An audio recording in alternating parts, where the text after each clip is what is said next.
మనం భగవద్గీత ఎందుకు చదవాలో ఈ వీడియోలో తెలుసుకుందాం. వీడియోలోకి వెళ్లే ముందు రిక్వెస్ట్ ఏంటంటే మన వీడియోని లైక్ చేసి మన ఛానల్ని సబ్స్క్రైబ్ చేసుకోండి. ఇక టాపిక్లోకి వెళ్తే మనలో చాలా మందికి మన గోల్స్ గురించి సందేహం ఉండవచ్చు. మనం రోజు చేసే పనుల్లో గందరగోళం ఉండవచ్చు.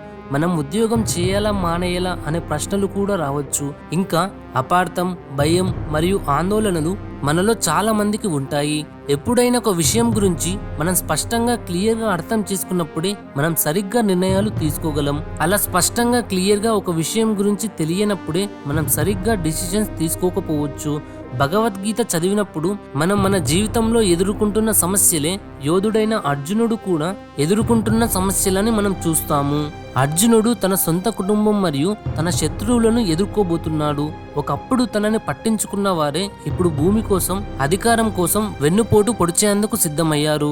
అర్జునుడు యుద్ధ భూమిని చూసినప్పుడు గందరగోళానికి గురవుతాడు. అప్పుడు అతను పోరాడాలా వద్దా అని సందేహపడతాడు. అప్పుడు కృష్ణుని వైపు చూసి మార్గనిర్దేశం కోసం అడుగుతాడు. అప్పుడు కృష్ణునికి అర్జునుడు గీత బోధిస్తాడు. గీత అర్జునుని మనసు శుభ్రం చేసి తన కర్తవ్యం మరియు శాంతిని ఇస్తుంది. సో మనలో చాలా మంది సైన్యాన్ని ఎదుర్కొంటారు. అడ్డంకులు వస్తుంటాయి. ఏ సందేహం ఉన్నా భగవద్గీత చదవడం ద్వారా మన సందేహాలు అన్ని పోయి స్పష్టంగా క్లియర్గా ఏ విషయం గురించి అయినా సరే డిసిషన్ తీసుకోవచ్చు. మనలో ఉన్న చెడు భావాలు పోయి మంచి భావాలు వస్తాయి. ఇంకా మనకి ఆరోగ్యం ఉండాలంటే ఎలాంటి ఆహారం తీసుకోవాలి, ఎలాంటి ఆహారం తీసుకోకూడదు, ఇలాంటి విషయాలు కూడా తెలుస్తుంది. ఇంకా భగవద్గీత చదవడం ద్వారా డయాబెటిస్ కూడా తగ్గుతుంది. ఎలా అంటే మనకు ఉన్న టెన్షన్స్, భయం, బాధలు పోయి డయాబెటిస్ తగ్గించుకోగలమన్న కాన్ఫిడెన్స్ వస్తుంది. కాబట్టి భగవద్గీతను చదివి అర్థం చేసుకోవడం ద్వారా జ్ఞానం కూడా వస్తుంది. జ్ఞానం ద్వారా ముక్తి వస్తుంది. ముక్తి వస్తే మనకి మానవ జన్మ ఉండదు.